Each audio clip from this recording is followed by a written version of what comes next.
Hello, all signs. Ito po yung gabay ninyo. Kamusta kayo? Sana lahat ay okay. Yan.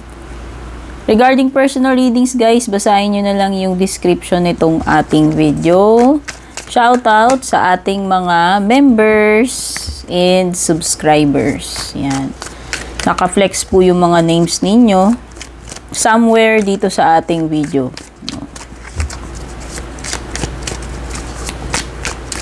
At kung bago po kayo, of course, please don't forget to subscribe and hit the bell icon. Pa-like and follow na rin po sa ating page. Aries, let's take a look at your energies. Divine timing. Believe in right timing, Aries. Sa tingin ko, kung meron kang bagay na na-frustrate ka, hinihintay mong mangyari at hindi nangyayari, it means you have to be patient and trust the divine timing. No? Darating at darating yan sa takdang panahon. Kung ano man yan.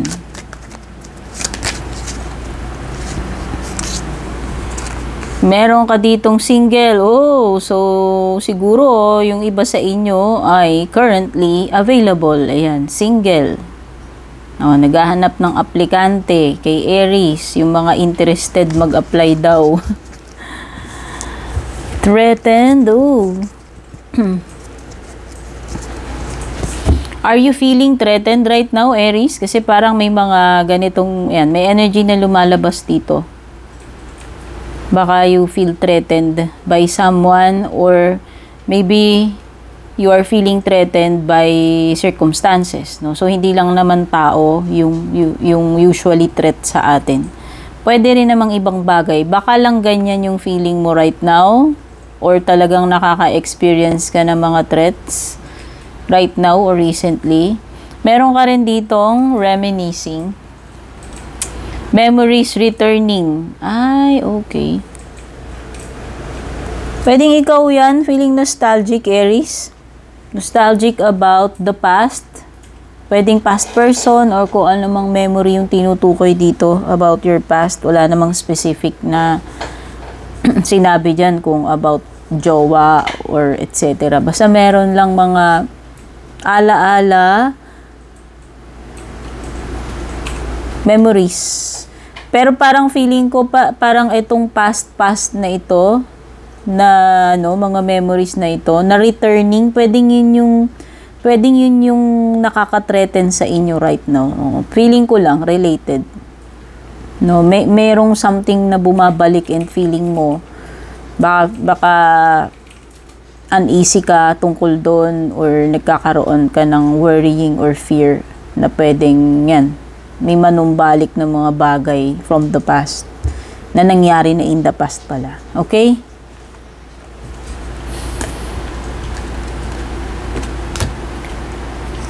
Leo,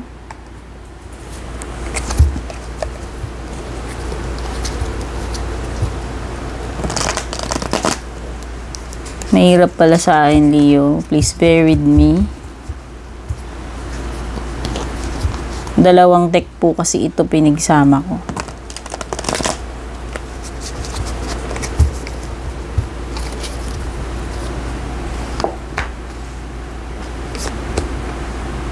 Ay, toxic. Toxic relationship. Karmic or toxic relationship. Non-committal. Wala. This person, pwedeng ikaw yan na ayaw mong mag-commit o yung person dito na involved sa'yo. Pero merong strong na feelings eh. May strong affection. Sabi dyan, may love. Pero parang pagdating sa commitment, pwedeng hindi ganun ka-okay. I-commit 100% yung sarili. O, baka hindi pa ready or takot matali, takot sa commitment, yan. Pero may love, oo, may love dito. And there is divine connection or twin flame na sinasabi. Pwede rin karmic relationship ito. Pero ba't binabanggit dito is toxic? Baka ganun. Kasi may mga iba, parang pag pinagsama mo sila, toxic sila sa isa't isa. Oo, diba? Wala namang perfect. Kaya lang may mga, ewan ko, meron talagang ganun yung mga partnerships na hindi nagwo-workout. Baka naman ganyan yung inyong love, love connection. No? The feelings are there, may pagmamahal, kaya lang parang kayo, nagiging toxic kayo sa isa't isa. Tsaka meron din kasing ayaw mag-commit or hindi siya talaga ganun ka-committed 100%. Oh, it seems na may dito, ayan chains. Kapag chains, parang kayo, parang hindi kayo makakawala. Nakatali kayo sa isa't isa, parang ganun. Attachments, oo, pwedeng this is attachments, obsessions, yan. Next is Sagittarius.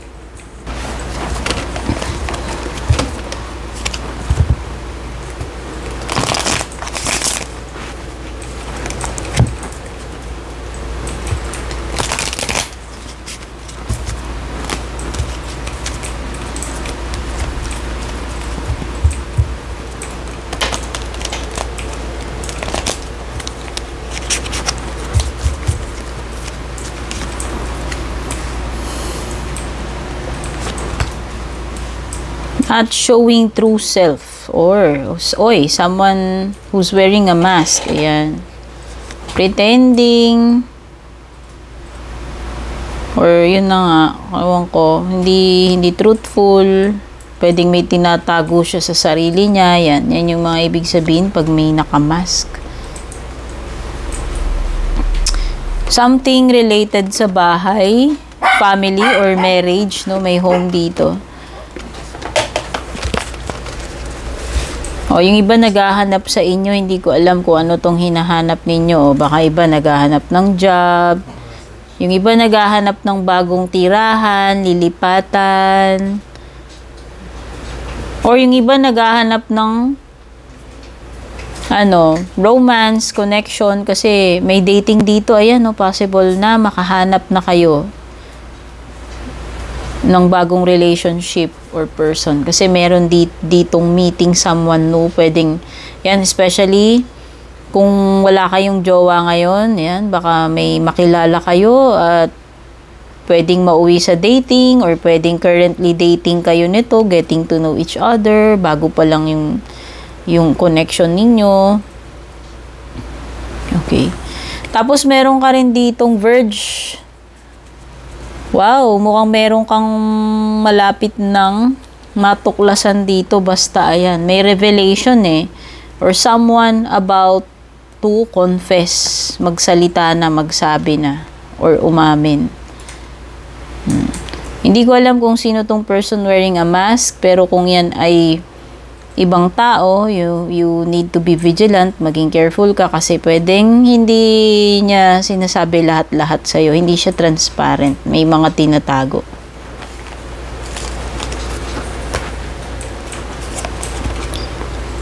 Taurus.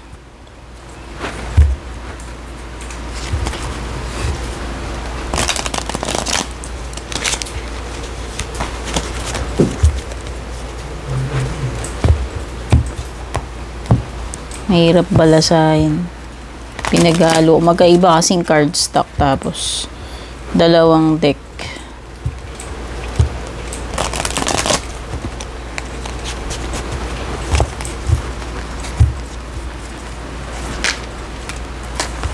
Financial support, escapade, love, waves. Oh, emotions, on and off, no? Pwedeng on and off yung relationship ninyo. O on and off itong tao na to sa'yo. Paiba-iba, parang switch ng ilaw. Ngayon, turn on, minsan turn off. Oh, something na pabago-bago, fluctuating about your connection. Whether yung feelings yung mga pinag-uusapan dito. Meron ding bakasyon dito. Ayan, may galaan, bakasyon, adventure, something na exciting na paparating sa'yo. Taurus, ayan, whether meron kang some kind of adventure na iniisip gawin.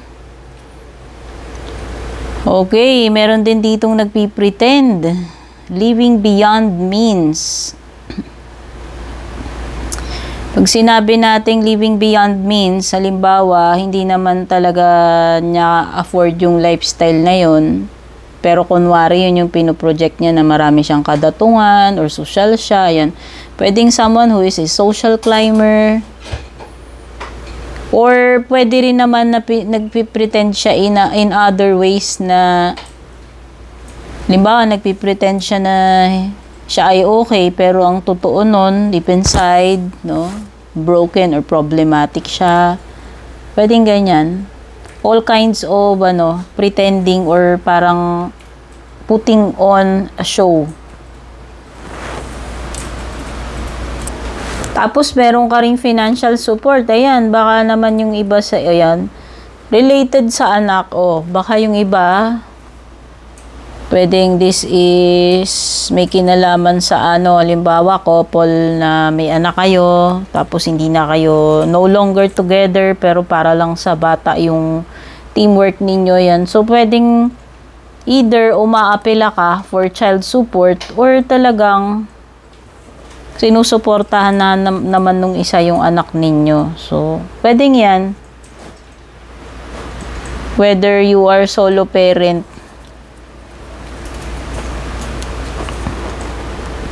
or umaapila kayo for support. Financial, specific financial support ito. O baka iba, solo parent kayo, di ba may ayuda? Parang ang gobyerno. So, pwedeng yung iba sa inyo, solo, single mom, single dad, tapos yun na nga, baka nakakatanggap kayo. Or paparating na yung inyong, ano ba yun? Solo parent, yung natatanggap, diba? Yung support for solo parents, ayan. Virgo.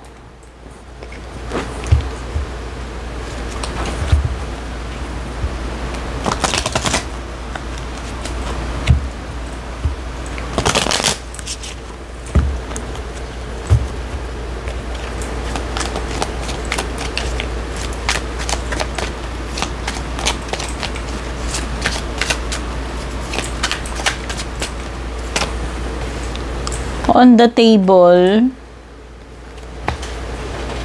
uy, may player dito, alam na. Baka pinaglalaruan ka lang netong person na to, laro-laro lang ba ito? Is it just a game? Ayan, dapat alam mo, dapat nafe-feel mo, Virgo. Hindi ko alam pwede namang energy mo yan o energy ng isang person. Pero basta may player dito. Kailangan maging matalino ka, Paano mo rin mauutakan tong person na to kung piniplay ka niya, inuutak-utakan ka niya, so that mautak ka rin, Virgo. Kumbaga, sabayan mo yung galaw netong person kung gusto mong mahuli yan. At player, hindi na nakakapagtaka kung may other person, third party, other man or other woman involved dito sa player mong jowa. Kasi player so for sure meron kang kaagaw dito. Dahil dyan, syempre depende kung ano yung mga pinagagagawa niyan. Ayan madalas nag-uusap sila sa phone, Virgo. Ayan, mga messages sa phone. Baka mamaya one day magulat ka na lang na may tumatawag or nag-message dun sa phone niya and pagtingin mo baka ibang tao. Pero kung maingat itong person na to, sabi nga, kailangan maging strategic ka. Pwedeng maingat siya. Sabihin na natin, madalas silang nagko-communicate sa phone, pero syempre baka mga senyales niyan, kahit si CR siya, dala-dala niya yung telepono niya. So, isang red flag yun, Dapat mala James Bond kayo para lang ma-detect nyo yung mga ganyan. Pero kahit hindi na eh, dami naman nating nakikitang mga ganyan eksena sa napapanood natin. So, pwede. Nakikita ko dito, baka madalas nagko-communicate sila sa phone. Active yung communication nila. Offer, proposal, or commitment. Ayan. O yung iba sa inyo, hindi lang naman to romantic commitment o baka ito ay bagong job offer. Pero pwede ka rin makareceive ng romantic proposal. Pwede rin naman. Or parang kasunduan, feeling ko lang. Meron something dito like usapan, kasunduan, related man sa business, sa career, or sa love life mo. Sabi dito may twin flame mo. Divine connection. Eh baka yun yung paparating sa iyo. So kung single ka Virgo, possible na may bagong person darating sa iyo at itong person na to, ayan, mag-o-offer sa iyo ng commitment ito. Tsaka parang mala twin flame yung ninyo, connection ninyong dalawa. Capricorn.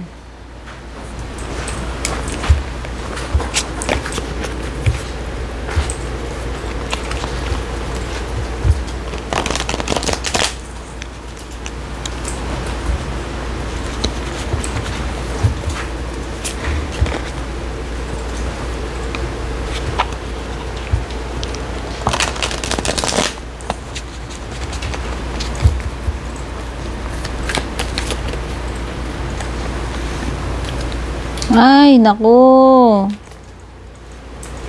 May tsuktsakan nagaganap. O baliktarin ko, baka bawal yan.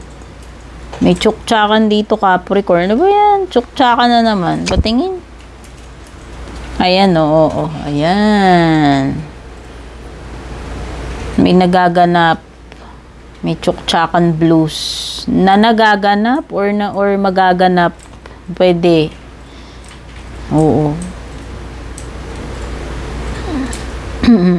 Ako. Ang masaklap dito guys, pwedeng yung iba sa inyo, pamilyado na pero may nagaganap na ganyan or magaganap. Oo. Baka naman yung iba involved kayo sa person na may asawa na.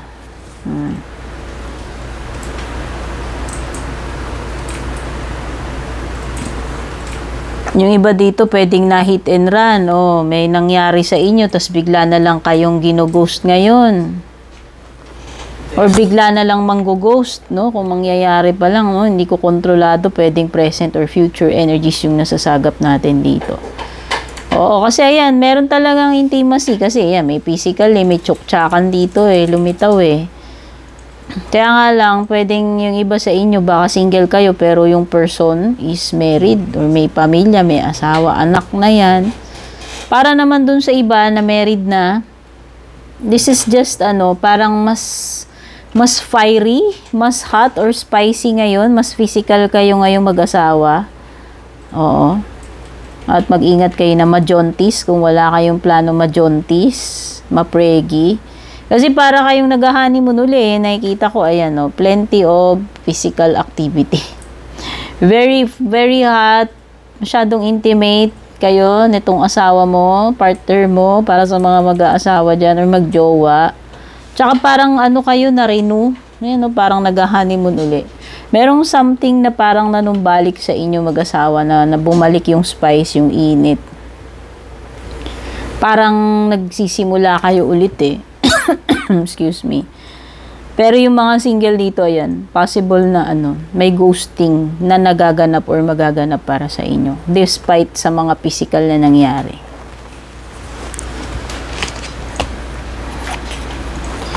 Gemini. Balasahin natin uli.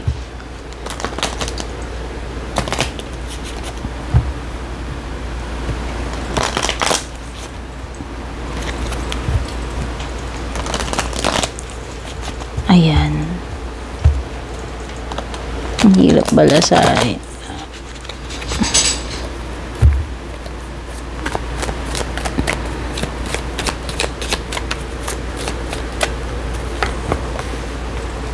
Focused, unconditional,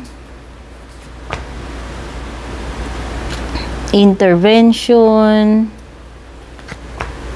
romance. Pwede may nainggit sa'yo dito yung green eye. Green eye, hatred or envy.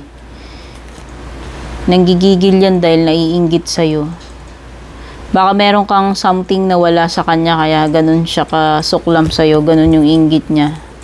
Tsaka parang merong stalker may nagmamanman sa'yo Eto, pero ang feeling ko very malicious yung kanyang pagtingin. Like, sabi ko nga pwedeng may mga bad intentions or naiinggit or hatred, galit, kung ano man.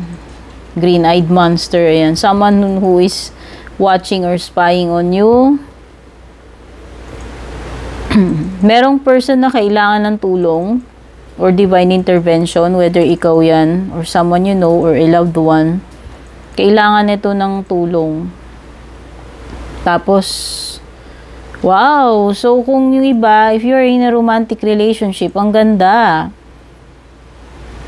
Merong, hindi ko alam kung single ka, pwedeng ito ay something na namumuo pa lang sa inyo. Pero, makakaasa ka na this person is, honest, genuine yung feelings niya for you. Ayan this is genuine or unconditional love and merong romantic feelings dito. Okay. Someone here talaga pwedeng, hindi ko alam bakit ito obsessed sa iyo or naiinggit. Basta, kahit sa kahit sa online, sa social media mo, baka sinusundan ka niya dun. Ino-observe, nag-i-spy sa'yo. Hindi ko to matutukoy specific kung this is romantic. Pero sabi ko nga, pwedeng this person may hatred siya, galit, or envy sa'yo. Libra.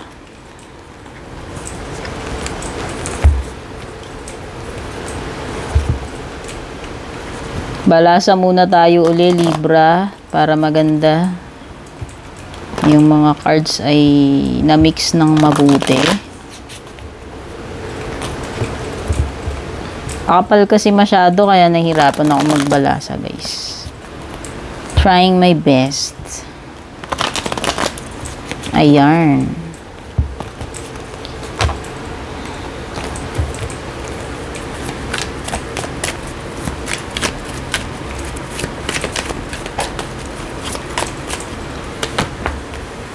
Libra, merong in denial dito. Ayaw kang harapin or ayaw mong harapin yan.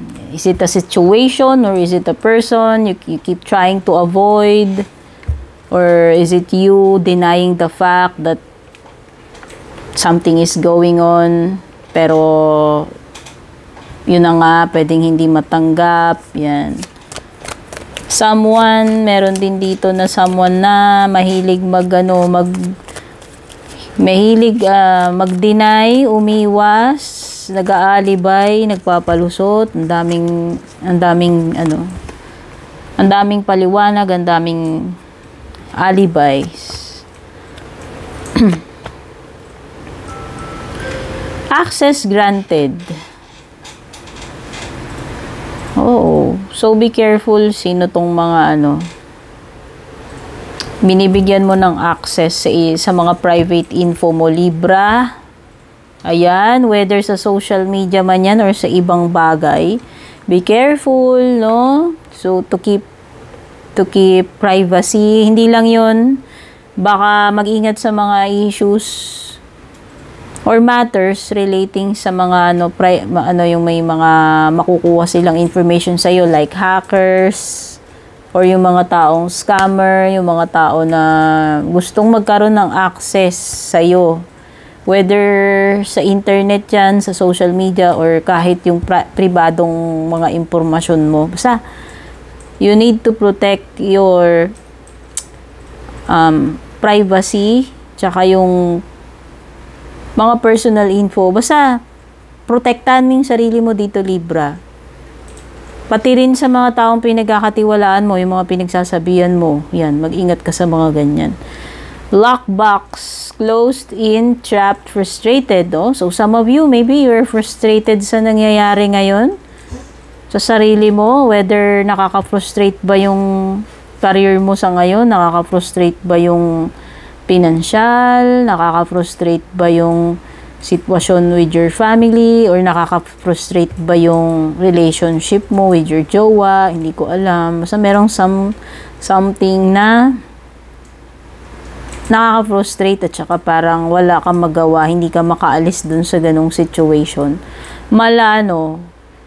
Mala Eight of Swords energy. At merong family involved dito. Pwedeng iba sa inyo, this concerns a relative, no? Or direct family member like asawa, anak, or mga kapatid, magulang. Basta meron ditong something na kadugo mo eh. Oo, it could be that you are worrying about a family member or a loved one or a relative. Basta someone very close to you, someone na kadugo mo. Ayan, no? Baka may mga problem or may mga situation na nakakakaba, na namumroblema ka, nagwo-worry ka, pwedeng health problem or etc. You are worrying about the welfare, security, or health of someone very close to you. No? To be specific, a loved one or kadugo.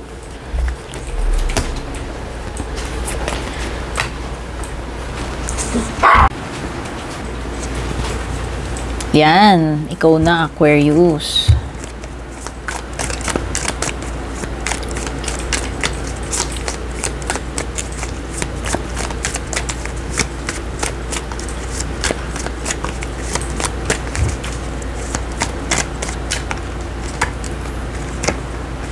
Love, wow, strong affection. Crossroads, uy. Wow, proposal, commitment, ayan. Kaya kung ikaw ay, halimbawa may long steady relationship, baka ito na yun, dear. Baka engagement na yan, no? Engagement or pagpapakasal. So, if you're single, pwedeng this is an indication na merong magpo-propose sa iyo. Babae ka man lalaki, may proposal. Romantic proposal. Aquarius. Kaya pag single ka, syempre, kilig to the bones. Yung iba sa inyo, ewan ko, this is a period of non-action. Pwedeng may mga bagay kayong ipagpapaliban or tamang lie low muna. Parang instead na yun, parang hindi kayo ganun ka-active yun. Low-key or pagiging non-active. Or situation na instead na meron kang dapat gawin, mas dapat yata na wala ka munang gagawin dito tungkol dito sa bagay na to, kasi period of non-action, parang siya combination ni the High Priestess and ni the Hanged Man, kasi may silence. Pwedeng iba baka meron kayong person na nakatampuhan, person kahit hindi jowa, pwedeng family member, kaibigan, or someone na hindi kayo nag-uusap ngayon. Tahimik. Siguro parang hindi ko alam kung meron nangyaring awkward sa inyo. Hindi ko alam kung nagkasamaan ng loob, pero parang tameme kayo ngayon sa isa't isa or tahimik yan. Pwedeng wala. Hindi lang talaga kayo nag-uusap. Merong some kind of intervention dito. Ibig sabihin, pwedeng may mga situation na may mamamagitan. Pwedeng merong person na nangangailangan ng tulong. No? Pag sinabi nating intervention, baka kailangan na ng medical help. Or kung hindi naman about medical, kailangan ng, ano ba tawag dito, yung pakialaman or i-rescue itong person na to. Baka hindi niya kayang, hindi niya kayang tulungan yung sarili niya. doon sa sitwasyon niya. Kaya kailangan ng divine intervention or intervention ng ibang tao.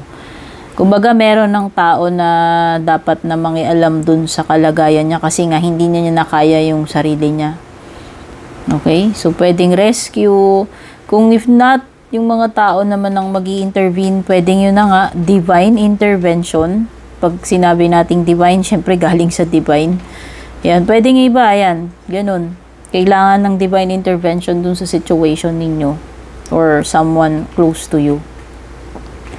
At may crossroads. Pag sinabi natin crossroads, yung iba pwedeng magkakaroon kayo ng major na decision sa buhay. Darating kayo doon sa isang sitwasyon, sa isang point na kailangan yung mamili. Like yan, parang may mga signages dito. So, pwedeng yung iba, magkakaroon kayo ng pagpapart ng ways. Pwedeng yung iba, may mga dumarating na malaking pagbabago sa buhay ninyo. Pwedeng yung iba, may mga dumarating na crisis or mga matitinding sitwasyon na kailangan mong mag-decide. Yan. Eto yon. Okay? Aquarius. Cancer.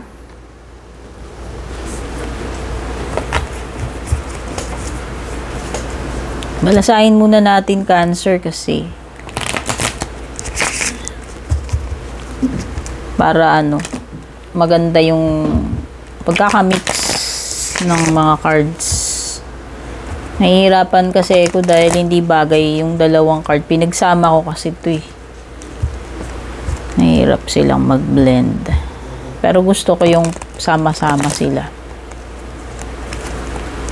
Para marami tayong para halo-halo energies na makuha natin.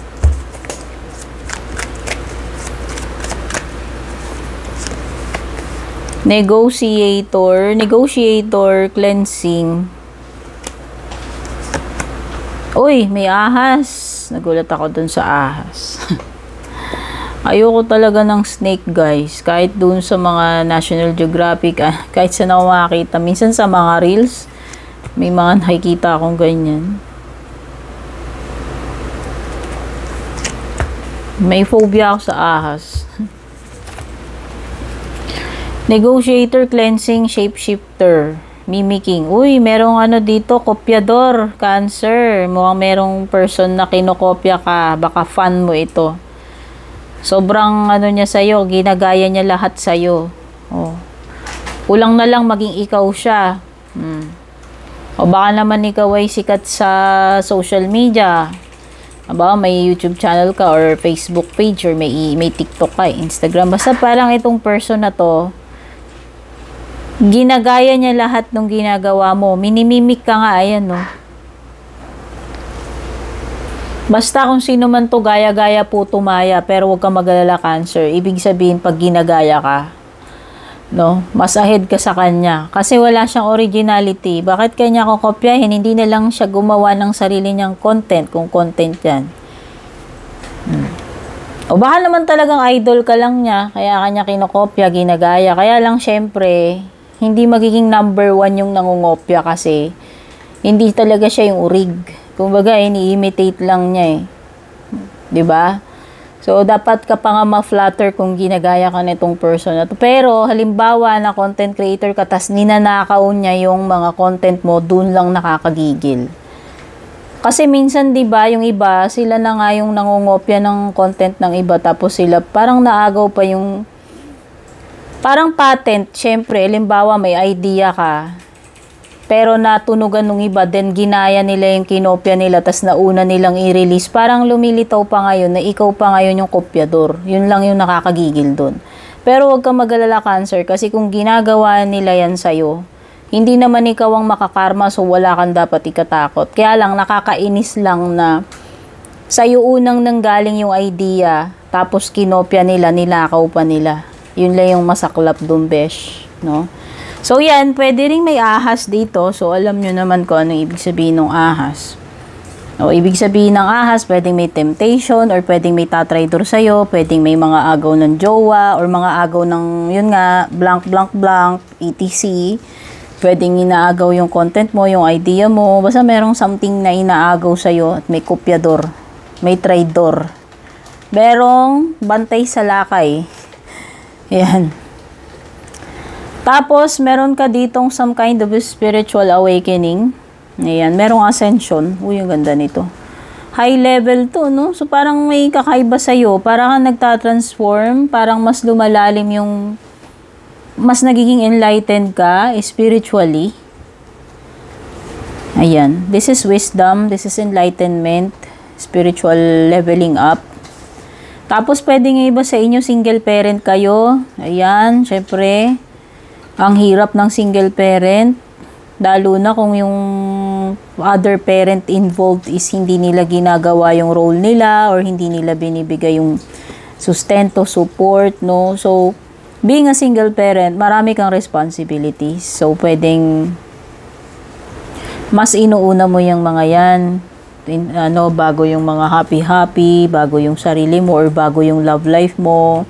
Siyempre, iniisipin mo muna yung junakis mo. Yan. So, pwedeng iba sa inyo, working hard to be a responsible parent, kahit na solo parent kayo. At, meron ditong, someone na mamamagitan. Pag sinabi nating negotiator, siya yung nakikipag-ugnayan, siya yung nakikiusap. Baka meron ditong someone begging you. Either ikaw yung nagbe-beg dito, nakikiusap, or kung sino man. Kumbaga siya yung haharap, siya yung makikipag-usap, siya yung makikinego, makikibargain, or ewan ko. Pero kung begging, ibig sabihin nagmamakaawa, nangihingi ng ewan ko, ano ba to, nangihingi ba tong second chance, or what? Nakikipagkasundo, or nakikipag-areglo. Ayan, pwedeng nakikipag-areglo. In the meditation, clearing space, removing negativity, I feel this is a card of decluttering, whether you are decluttering emotionally or literally, baka ikaw ay nagtatanggal ng mga bad vibes dyan sa bahay nyo, like yung mga kalat, basura, stagnant energy, or pwedeng nagde-declutter ka nga, nagki-cleanse ka sa sarili mo. Nag-a-unload ka ng mga bad vibes or negativities, negative emotions, basta anything na negative na feel mo, naiisip mo sa katawan mo, sa bahay mo, sa paligid mo, or yung mind, no? Pwedeng iba nag-a-unload kayo ng mga hindi na dapat nandyan sa isip nyo ng mga negative. And it would be helpful na mag-cleansing ka rin sa bahay mo, like So, pwede ba nagme-meditate lang kayo? No, gumagamit kayo ng mga insenso, baka mahilig kayo sa mga ganyan, prayer, meditation, yoga, any sort of spiritual practice or meditation. Scorpio, welcome to your reading. Yan, timeless reading ito, Scorpio, kahit kailan mo ito mapanood, as long as nakaka-resonate ka.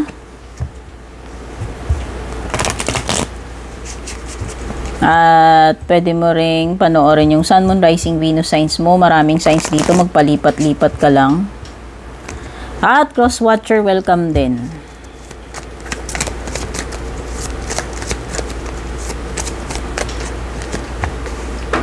Hook up. Uy, ano yan?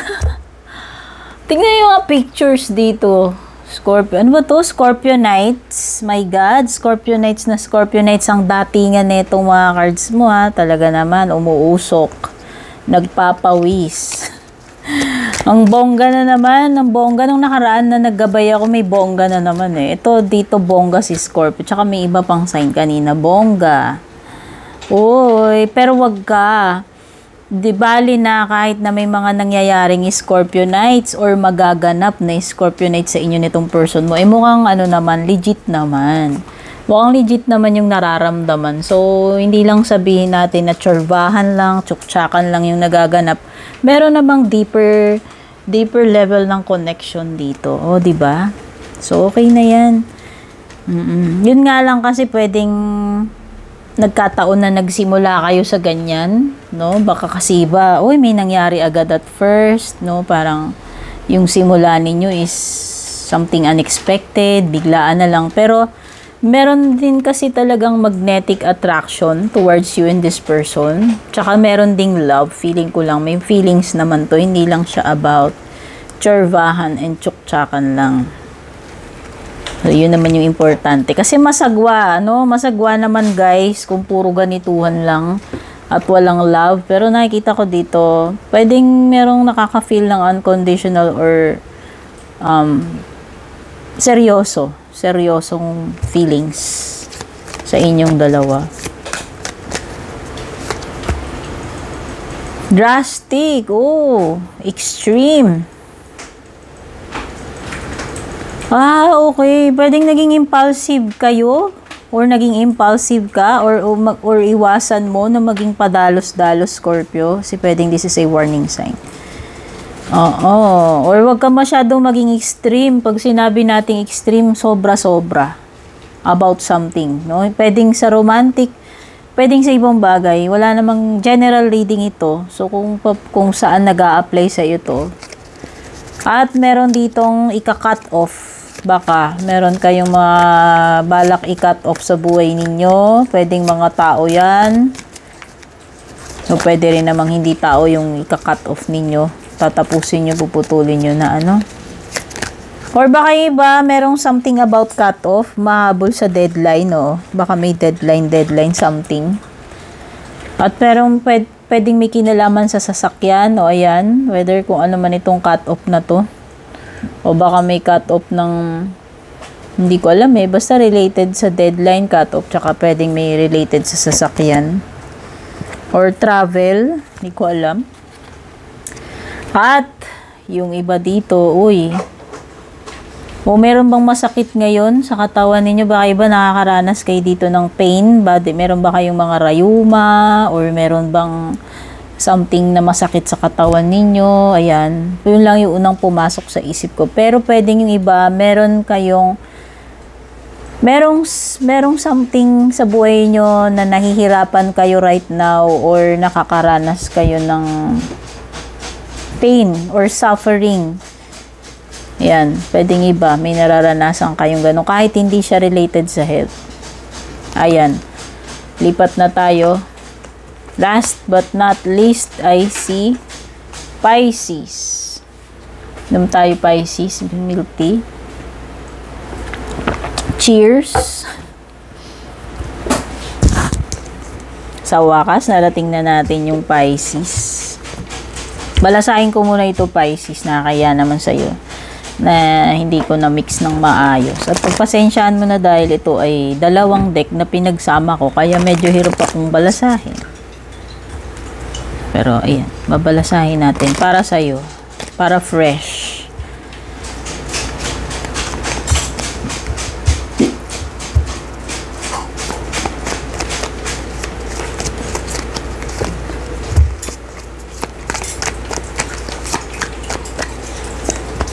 Anxiety, Pisces. Ano ba yan? Meron ka bang ipinag-aalala? May kinakatakutan ka ba mangyari? May mga naiisip ka bang mga scenarios? Meron bang mga nakaka-stress dyan? O ba yung iba, nagpapanik lang kayo? Masyado kayong takot about something? Or masyado nyong iniisip yung pwedeng mangyari na nakakatakot? Yan, yung mga ganyan. Okay. Yung iba baka napaparanoid kayo, baka takot kayo na kayo ay nakabuntis or takot kayo na buntis na naman kayo, hindi kayo datnan. O meron ditong something na related sa pagbubuntis. Takot. No? Baka yan. Siyempre, kung ayaw mong mabuntis, tas bigla kang ma-delay, yan, nakakapraning yan, pwedeng nag-iisip-isip ka. Or kung lalaki ka, wala ka namang balak panagutan yun, or ayaw mo makabuntis, tas nakabuntis ka, baka yan. Baka yan yung isang wino-worry mo. Pero baka naman yung iba dito, ayan na nga, baka talagang pregnant kayo ngayon, or about to be. Yan. Kaya pwedeng may baby on the way. Malapit na. Or pwedeng may pregnancy on the way.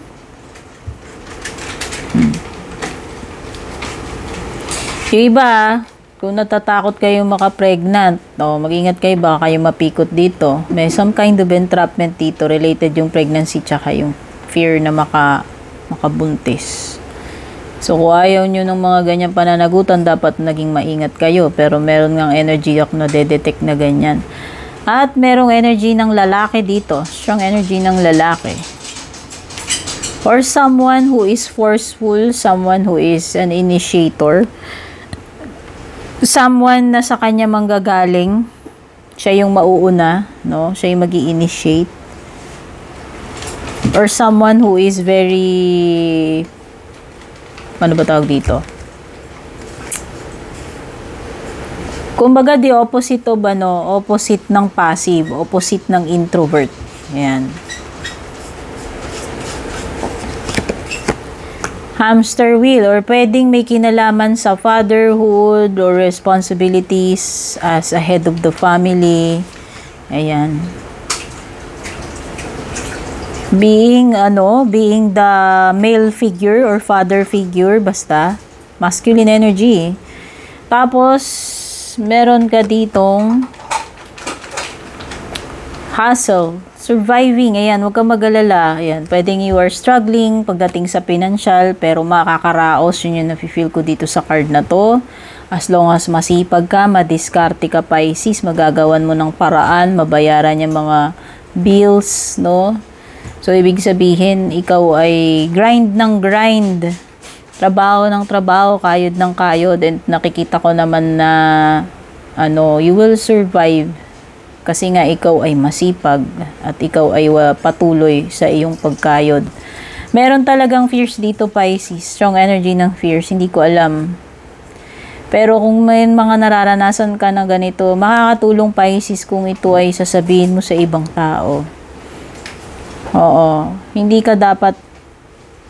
mo dapat sinusolo, lalo na kung may mga kinakatakutan ka at may pinagsasabihan ka niyan. Baka kasi ma-comfort ka nila or matulungan ka nila sa iyong situation. So, especially kung if you are worrying yung mga delikadong bagay, no, lalo na sa health mo, sa sarili mo, sa safety mo, mas lalo na dapat na sinasabi mo sa iba ito. Okay, Pisces, sana makatulong sa inyo itong reading na to, Pisces and all signs. Maraming salamat for being here. Take care. God bless. Babush.